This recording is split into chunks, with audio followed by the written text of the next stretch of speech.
서울 부동산 시장, 이거 참 역대 어떤 정부도 이기지 못한 뭐랄까 무적의 상대였죠. 그런데 지금 정부가 정말 역대급 카드를 꺼내 들었습니다. 피할 수 없는 정면 대결이 막 시작되려는 참입니다. 돌이켜보면요. 서울 집값은 정부가 어떤 정책을 내놓든 그걸 비웃기라도 하듯 계속 올랐습니다. 수십 개가 넘는 정책들이 쏟아져 나왔지만 결과는 항상 똑같았죠. 시장은 그 위를 그냥 유유히 날아다닌 셈이에요.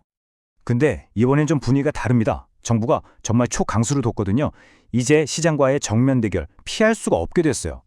마치 진짜 거대한 뭔가가 꽝 하고 부딪히기 직전에 그런 긴장감 있잖아요. 딱 그런 느낌입니다. 그래서 오늘 우리가 던져야 할 핵심 질문은 바로 이겁니다. 과연 이번에는 다를까? 정말 이 지긋지긋한 역사가 반복되지 않을 수 있을까요? 이 자료들을 보면서 그 답을 한번 같이 찾아가 보시죠. 자, 그럼 이 풀리지 않는 퍼즐, 그 첫 번째 조각부터 한번 맞춰볼까요? 이 문제가 대체 얼마나 거대한지 그 규모부터 좀 체감해봐야 합니다. 45억 원. 여러분, 이 숫자가 뭘 의미하는지 아세요? 이게 바로 서울 개포동에 있는 그냥 평범한 아파트 한 채 가격입니다. 정말 이 숫자 하나만 봐도 지금 서울 부동산 시장이 얼마나 비현실적인지 다른 설명이 필요 없죠.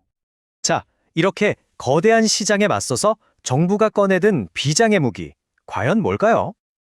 그 무기는 바로 다주택자 양도소득세입니다.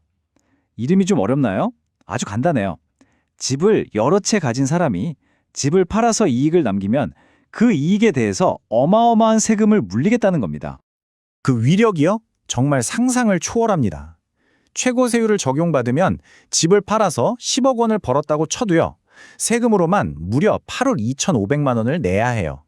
남는 이익의 82.5%가 그냥 세금으로 나가는 거죠. 이건 집을 파는 게 아니라 거의 벌금을 내는 수준 아닌가요? 실제로 이건 전 세계적으로 봐도 가장 공격적인 부동산 정책 중 하나로 꼽힙니다.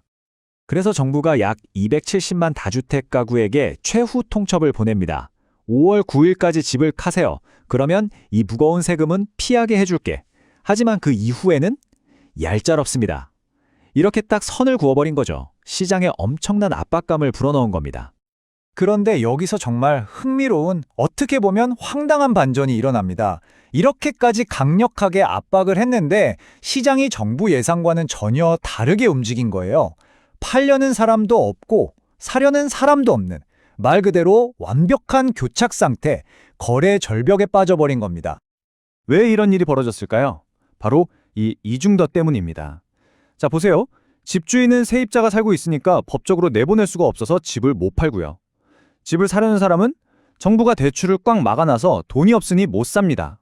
그러니까 파는 것도 불가능, 사는 것도 불가능. 완벽하게 꽉 막혀버린 거죠. 원본 자료에 넣은 이 비유가 이 상황을 정말 기가 막히게 설명해 줍니다. 시장에 과일이 아무리 많아도 가격이 너무 비싸면 살 수 없는 것과 같다. 정말 그렇죠. 공급이 아무리 많으면 뭐예요? 사람들이 도저히 감당할 수 없는 가격인데 거래가 될 리가 없죠. 이게 바로 지금 시장의 현실입니다. 아니 근데 상식적으로 이해가 안 되잖아요. 왜 이런 일이 벌어지는 걸까요? 이 자료는요, 그 답이 경제학 교과서가 아니라 심리학 책에 있다고 말합니다. 이 모든 건 결국 사람들 마음속에서 벌어지는 일이라는 거죠. 바로 이겁니다. 부동산 가격은 시장이 아니라 심리가 결정한다. 이게 이 자료의 핵심 주장이에요. 그러니까 우리가 정책의 세부 조항을 따지는 것보다 사람들을 움직이는 그 심리를 들여다보는 게 훨씬 더 중요하다는 관점에 대전하는 요구하는 거죠.